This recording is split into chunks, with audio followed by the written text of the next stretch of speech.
Bom dia a todos. Meu nome é Gustavo Gomes de Oliveira. Eu, juntamente com meu colega Bruno Rezende, nós apresentaremos a primeira parte, o primeiro módulo dessa série de aulas sobre diarreia em bezerros. Essa nossa primeira aula é sobre etiologia e epidemiologia. Na aula de hoje, nós iremos abordar, trazer o contexto, né, de por que estudar diarreia em bezerros, né? Então, a gente vai trazer um pouco desse contexto, né, da pecuária hoje e da importância de estudar a diarreia em bezerros. E iremos abordar também a etiologia, né? Então, o que causa essa diarreia em bezerros, principalmente bactérias e vírus, e trazer a epidemiologia, né? Então, como é que é a forma de transmissão, qual a categoria animal mais afetada, né? Então, essa forma de epidemiologia, juntamente com a etiologia da diarreia em bezerros. Então, por que estudar diarreia em bezerros? Então, para entender isso, né, a importância desse conteúdo, a gente tem que primeiro olhar para a pecuária. Então, a pecuária, nas últimas décadas, houve uma mudança bem expressiva, né, da maneira de que a pecuária é conduzida. Então, aquele tipo de produção onde o animal demorava 4, 5 anos para ser terminado, enviado a frigorífico, hoje isso já ficou para trás. Hoje, as fazendas, né, já começam a mandar esse animal para o abate com 2 anos, às vezes 1 ano e meio até, a gente já começa a ver o novilho super precoce, né? Então, a parte de confinamento, né, onde você acelera essa terminação desses animais, isso já é muito mais comum hoje em dia. Então, essa transformação da fazenda em empresa, né, isso vem acontecendo, né, mas começou a acontecer já há alguns anos atrás, e isso traz uma ideia muito mais de empresa, uma ideia muito mais de indústria para a fazenda. E dentro desse contexto, qualquer redução do lucro, né, então qualquer coisa onde você tenha uma perda de ganho de peso ou um atraso na linha de produção, isso acarreta um prejuízo, né? Isso pode ser a diferença de você manter a atividade ativa, né? Manter a produção ativa ou ter prejuízo com aquela atividade. Então, a pecuária vem se tornando cada vez mais intensiva e, dentro disso, a sanidade, né, dos animais tem cada vez mais peso. Né? Então, se você tem um animal doente, um animal que ingere menos alimento, por consequência, ele ganha menos peso e isso atrasa a cadeia inteira. Né? E, então, tratar da sanidade hoje é evitar perder dinheiro, né? Evitar queimar dinheiro, perder dinheiro. Então, a gente vê, às vezes, atualmente, pequenas perdas, né? Às vezes de 5%, 10% no ganho de peso, que antes eram ignoradas, né? Hoje já tem uma preocupação bem grande em não ter mais essas perdas, né? Devido a essa intensificação da pecuária. E por que então falar de bezerro, né? O bezerro é a primeira fase, né, logo após o nascimento, a primeira fase de desenvolvimento desse animal. E doenças nessa fase, né, podem interferir em toda a vida, todo o desenvolvimento ou técnico desse animal. Então, é por isso que essa fase é tão importante. Além disso, é uma fase onde existe uma fragilidade, né? Os filhotes, não só de bovinos, né, de outras espécies também, eles possuem maturidade no sistema imunológico.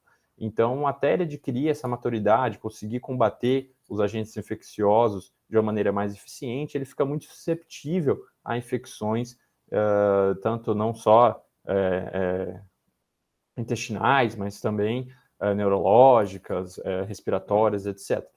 Então, é muito importante que nessa fase a gente tenha um maior cuidado, né? Depois, né, da fase ali de recria e de terminação, o animal já se torna imunocompetente e fica mais resistente a essas infecções, né? Mas durante a fase ali na fase pós-parto, na fase neonatal, né, isso se torna o animal ainda apresenta uma acessibilidade muito grande. E quando a gente fala de bovino, né, isso se torna ainda mais importante, porque nos bovinos, né, devido ao tipo de placenta que esse animal apresenta, os animais não recebem nenhum tipo de anticorpo durante a gestação, durante o período de prenhez, né? Eles só vão receber algum tipo de anticorpo após o nascimento com a ingestão do colostro.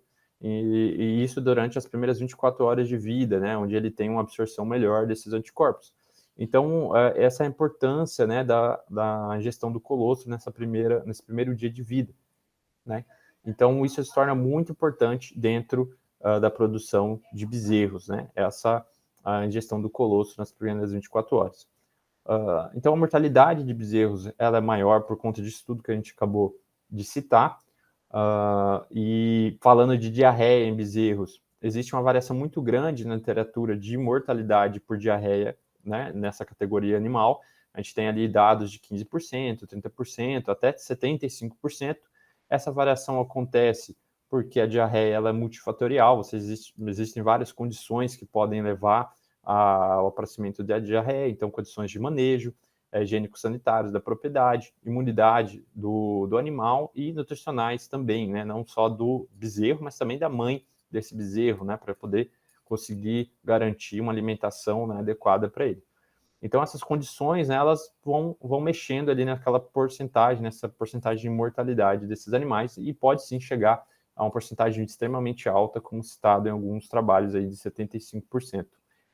Hoje, na produção pecuária, uma mortalidade acima de 5% de bezerro já causa um grande prejuízo. Então, a gente tem que tentar manter essa mortalidade abaixo de 5%. Né? Então, imagina uma condição de 75% de mortalidade. Né? Esse produtor, com certeza, já teve um prejuízo muito grande. Tá? Então, a diarreia entra aí como a principal causa de mortalidade dos bezerros. Bom, por que então que o bezerro se torna tão... tem tanto prejuízo com a diarreia, né? Então, esse animal, com a diarreia, com o aumento da evacuação, né? Então, o que é diarreia? É o aumento da evacuação, né? Esse aumento da evacuação pode estar associado a diarreia, a fezes líquidas ou pastosas, então esse animal começa a perder muito líquido com essas evacuações, ele começa a perder também base, né? Então, como ele perde base durante a diarreia, ele acaba desenvolvendo quadro de acidose, então desidratação e acidose. Isso leva também a uma perda de peso por diminuição da ingestão de alimento e de absorção, né, dos nutrientes e de energia por esse alimento consumido. Esse animal perde peso. Ele ainda pode, em casos mais graves, chegar a desenvolver um choque hipovolêmico, né, pela redução de volume líquido, né, circulante, e isso leva o animal a óbito se ele não for tratado. Mas mesmo em casos onde o animal não vá a óbito, que o animal continua vivo, essa perda de peso leva a um atraso no desenvolvimento desse paciente, né? E isso leva, né, por consequência, a uma demora, né, em atingir o peso ideal para venda, e para entrar no confinamento, né? Isso pode comprometer todo o desenvolvimento zootécnico desse animal. Então, a gente foca para evitar essa perda de peso e evitar, claro, né, a morte também desse paciente. Então, a morte desse animal, desse bezerro, causa um prejuízo enorme, né? Porque imagina a vaca ficar um ano inteiro se alimentando, né, ali com sal, pasto, desenvolvendo aquele bezerro, e logo que ele nasce, ele acaba morrendo de diarreia. Então, é um prejuízo bem grande para o produtor esse óbito, mas mesmo sem o óbito, a perda de peso já é significativo também como prejuízo. Bom, então, agora falando sobre a diarreia, né, as causas de diarreia nesses bezerros. Então, nós podemos dividir aí em duas classificações, né, a não infecciosa e as determinantes, né, ou que possuem agentes infecciosos. No caso da não infecciosa, a gente vai citar aqui só a causa dietética, né, então a diarreia pela dieta. Isso é mais frequente em casos de aleitamento artificial, né, então para bovino de leite, né, isso é mais importante. Para bovino de corte, isso não tem importância tão grande, né, mas para bovino de leite isso se torna comum. Então, essas alimentações artificiais, né, onde você utiliza uma mamadeira, o animal, né, dependendo do tipo de mamadeira, o animal não consegue abrir a goteira esofágica, né, esse leite então começa a se acumular no rumen, e toda alteração, né, de fermentação desse leite no rumen, isso diminui a absorção, né, do animal, ele fica subnutrido, né, e isso tudo vai juntando para ele ter uma diarreia, né. Fora a composição, né, existem dietas leites artificiais, né, então se a propriedade erra na diluição, né, isso pode acarretar em diarreia. Se erra no volume de leite para fornecer para esse animal, também pode levar a diarreia, né, por sobrecarga.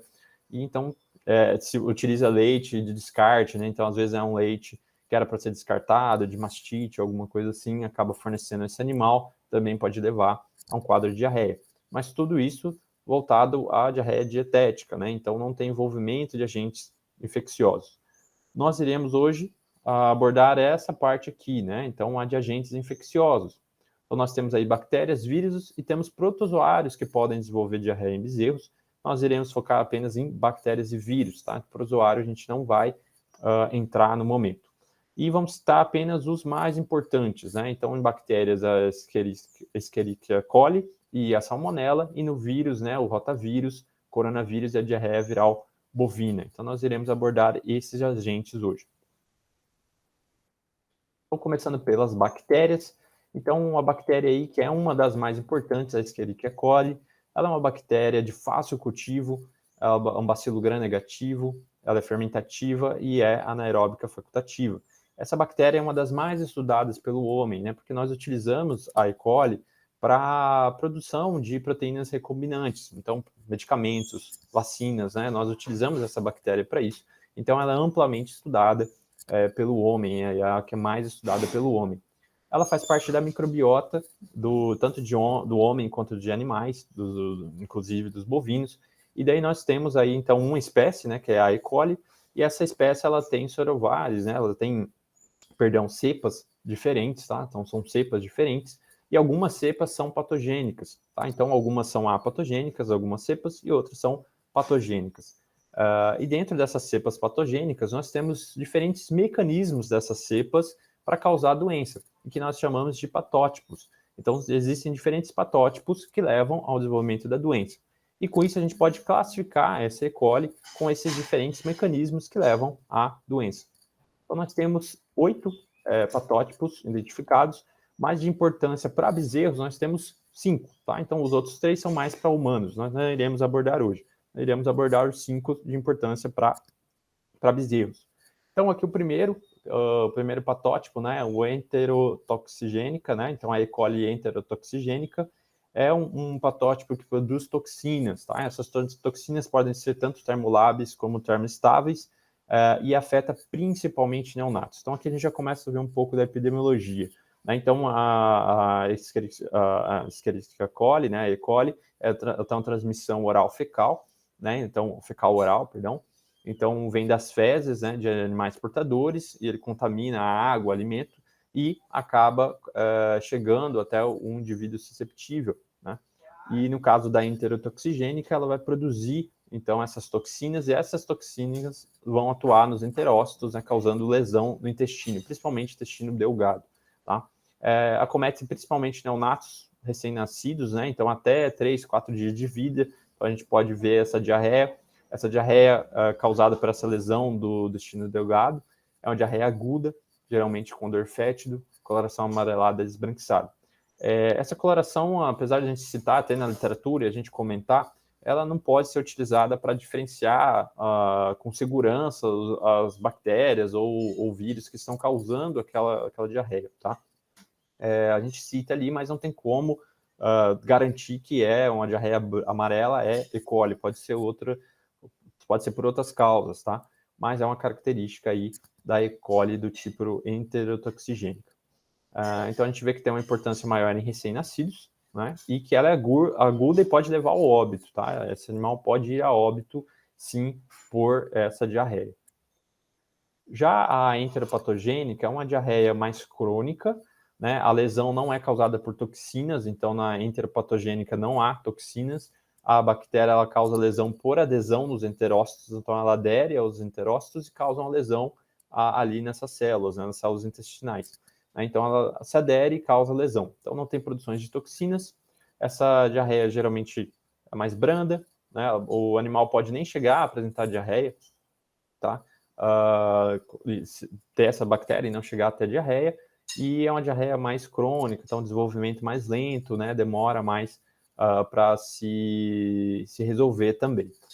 E ela aparece em indivíduos um pouco mais velhos, ali de 1 semana até 12 semanas de vida, a gente pode ter casos de E. coli do patótipo enteropatogênica. Então, é uma diarreia mais branda e já atingindo a categoria um pouquinho mais velha do que a enterotoxigênica, tá? Então, a gente já vê as diferenças aí na epidemiologia. Também, fecal oral, o modo de transmissão.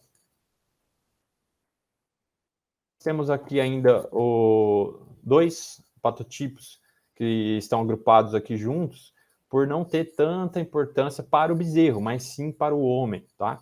Então, é o patótipo enterohemorrágico e o produtor de toxina Shiga. Tá? Então, o bovino, ele não possui receptores para essa toxina Shiga. Então, por isso que ele não sofre tanto com esse tipo, nessa cepa de E. coli, tá? Mas o homem possui receptores para a toxina Shiga. Então, se o homem ingerir um alimento contaminado com fezes desses animais, ele pode desenvolver sim, uma intoxicação alimentar. Tá?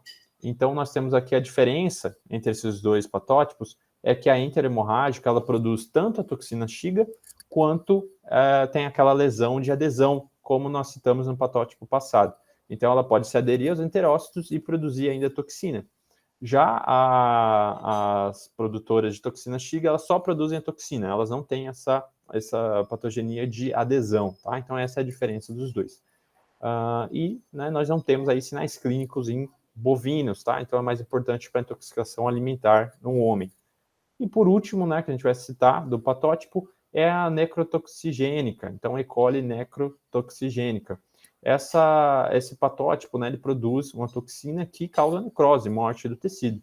E então essa toxina, né, esse patótipo, né, ele está mais relacionado a sepsemias, então ela pode acometer outros órgãos, não só o intestino, e causar aí toxemias, né, com pneumonias e até alterações do sistema nervoso. Então nós temos aí essa outra categoria, esse outro patótipo, né, pegando aí várias idades, mas principalmente os neonatos. Então, sobre a E. coli, nós podemos aqui agrupar, né, aparecendo na epidemiologia, então, transmissão oral-fecal, fecal-oral, perdão, então, das fezes, né, chegando à ingestão para os animais susceptíveis. Nós temos aí os neonatos, né, aí, o primeiro dia de vida até o quarto dia de vida, com o patótipo enterotoxigênica. Nós temos aí até a 12ª semana de vida, uma diarreia mais crônica, né, não tão intensa, com o patótipo enteropatogênico, e as sepsemias ficando com a necrotoxigênica, podendo causar lesões em outros órgãos. Falando da outra bactéria aqui de maior importância, que é a salmonella, também é um bacilo gram-negativo, muitas vezes flagelado. A salmonella, ela tem duas espécies, tá? Então, diferente da E. coli, que é só uma espécie, e daí nós temos as cepas, né, com os patótipos. Aqui nós temos duas espécies, a salmonella entérica e a bongori, tá? A de importância para a diarreia em bezerros, em bovinos, é a salmonella entérica, onde nós temos vários sorotipos, tá? Entre esses sorotipos, nós temos o Dublin e o Typhimurium, tá? Então, são os dois sorotipos aí de maior importância dentro da diarreia em bezerros. Bom, falando sobre a diferença dos dois sorotipos, né? Então, o Dublin, ele é endêmico, então vários animais são portadores, a gente vai comentar isso melhor daqui a pouquinho, mas os animais são portadores, então na propriedade nós podemos ter animais que eliminam a salmonela, eles não apresentam a doença, mas eliminam a bactéria nas pastagens, então contaminando a pastagem, água, etc. Nós temos casos esporádicos, né, por esse sorotipo, principalmente em condições de estresse. Então, o animal é portador, ele se estressa e acaba desenvolvendo doença ou eliminando mais essa bactéria no ambiente e contaminando outros animais. E a literatura traz que grandes surtos são raros, porém existe relatos sim de surtos com uma taxa de morbidade elevada, em mais de 20%, 30% dos animais, até com a taxa de letalidade de mais de 20%, já pelo sorotipo Dublin, tá? Então, apesar da literatura trazer que esses surtos são raros, mas eles podem acontecer sim, tá? Então, a gente não pode descartar esse sorotipo Dublin quando nós temos surtos, tá? Já o sorotipo Typhimurium, ele já está mais relatado, ele é mais relatado como grave, né, e como causando surtos aí em animais. Mas como eu disse, o Dublin também pode causar, então tem como diferenciar com segurança, né, só pelo número de animais afetados. Bom, aquilo que eu acabei de citar, né, sobre os portadores da salmonela, então nós temos portadores ativos, que eles são assintomáticos, né, então esses animais não apresentam doença pela salmonela, não apresentam salmonelose, mas eles excretam, né, essa salmonelose no ambiente, mantendo essa bactéria no ambiente. Essa forma de excreção ela pode ser contínua, então sempre o animal está eliminando, ou pode ser intermitente. Então, uma época ele elimina, depois ele para, depois ele volta a eliminar. Tá? Mas ele elimina, ele mantém a bactéria no ambiente. Existe ainda o passivo. O portador passivo, ele é aquele portador que é como se a bactéria passasse só pelo trato gastrointestinal dele, ele não está infectado com a bactéria propriamente dita, né? Ele só passa a bactéria pelo trato gastrointestinal e sai nas fezes. Então ele adquire, né, pela alimentação ou pela água e sai pelas fezes. Mas assim que ele para de se alimentar, né, de ter essa passagem, consumir passagem contaminada ou água contaminada, ele para de eliminar também a bactéria nas fezes. Tá? Esse seria o passivo. E nós temos ainda os latentes, os portadores latentes, que eles têm a infecção, né? Essa infecção é persistente, essa bactéria fica principalmente nos linfonodos e nas tonsilas, e eles não eliminam nas fezes, mas em condições de estresse, esses portadores latentes podem sim eliminar a bactéria no ambiente, tá? Inclusive apresentar a doença, né, a salmonelose, devido a esse estresse, tá? Então os latentes podem sim se tornar então uma fonte de salmonela naquele ambiente.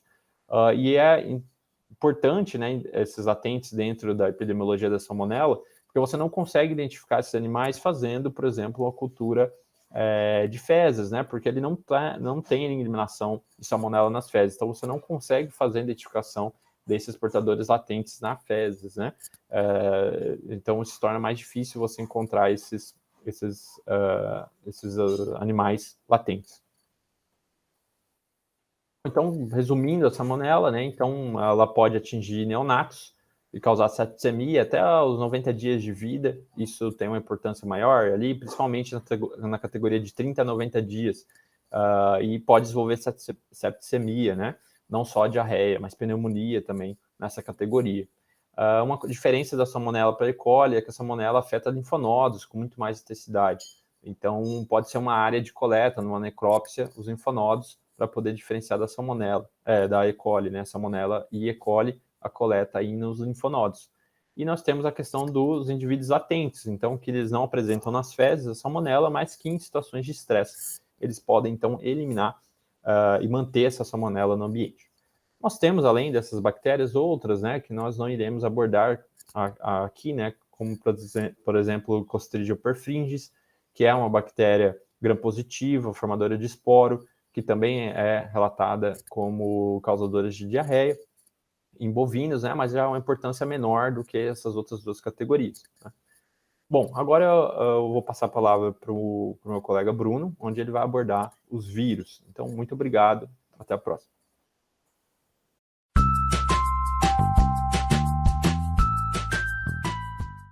Então, vamos falar aqui sobre as doenças virais que podem ocasionar, no caso, as doenças mais comuns, né, causando diarreia em bovinos. Então, vamos lá. Inicialmente, aqui o rotavírus bovino. Rotavírus bovino é um vírus da família, no caso, o rotavírus é um vírus da família Reoviridae, né, que estão relacionados a enterites. Enterites que podem levar a diarreia, principalmente em bezerros, tá? Então é uma doença muito relacionada a bezerros das primeiras semanas de vida, ok? Então, assim, esses animais eles podem se infectar, principalmente no caso de partículas, no caso de alimentos ou outros materiais que podem estar contaminados por esses vírus. Então, as partículas virais são eliminadas, né, pelas fezes e outros animais, né, podem se infectar ao inalar ou acabar lambendo algum ou comendo alimento que seja também contaminados por essas fezes contaminadas, né? Vale ressaltar que há uma resistência desse vírus ao ambiente, o que está relacionado também a uma questão epidemiológica, né, que fazem com que predispõe, então, com que animais possam se infectar. É muito importante dizer também da questão do estado imunológico. Por quê? Porque bezerros que são imunocomprometidos ou que não tiveram acesso ao colostro ou a uma quantidade inadequada, né, são animais que eles vão estar mais predispostos a serem infectados por vários agentes, né, e dentre eles o rotavírus. Então é uma doença que causa diarreia principalmente em bezerros de primeira semana de vida, ok? Então, continuando, eu vou falar aqui sobre diarreia viral bovina, tá? Ou DVB, que é a sigla, então é um vírus, peste vírus, que causa essa doença. Vale ressaltar que vários animais, várias espécies de animais podem adquirir essa doença, no caso, por este vírus, né? Podem ser espécie de bovino, ovino, dentre outras espécies de animais, caracterizando por uma alta morbidade e baixa letalidade, tá? Então, assim, é comum que animais podem ser mortos durante também a gestação, podem ser infectados com uma infecção congênita, né? Ou também durante a fase adulta também, alguns animais podem ficar com uma infecção inaparente, né? Podem ser assintomáticos, então é importante ressaltar que existem várias fases da vida onde esse animal pode ser infectado. Vale ressaltar que animais, bezerros, né, que estão ainda, no caso, até o primeiro trimestre da gestação e sejam infectados, este bezerro ele pode nascer vivo. Entretanto, ele pode ser persistentemente infectado, sendo então um hospedeiro, né, que vai estar eliminando esse vírus durante todo o período e predispondo também a infecção para outros animais. Então, existem alguns outros fatores, como o hospedeiro, né? No caso, há hospedeiros que são imunocomprometidos, são mais propensos, né? A infecção transplacentária e também a infecção entre os animais, né? Entre os animais adultos, entre os animais, entre os bezerros também, através do contato, inalação ou também alimentação, né, de alguns materiais que estejam contaminados. Então, a eliminação do vírus é através da urina, do leite, da saliva, uma descarga nasal. E vale ressaltar que é uma doença de distribuição mundial. Então, para finalizar aqui sobre doenças virais relacionadas à diarreia em bovino, vale falar também do coronavírus, né? Que é um vírus, no caso, esse coronavírus para bovino, da família Coronaviridae. A transmissão ela pode ser horizontal e direta, relacionado a alimentos, a água que estejam contaminados através de secreções, fezes que estejam contaminados também pelo vírus, e acomete bovinos de todas as idades. Então, é mais uma doença que pode levar também a uma enterite, a diarreia, mas também pode estar relacionados a doenças de sistema respiratório, tá? Então, ela não se limita só a essa parte de intestino, mas também pode levar a doenças pulmonares, doenças de caráter respiratório. E são um pouco resistentes a condições ambientais e também a outras substâncias.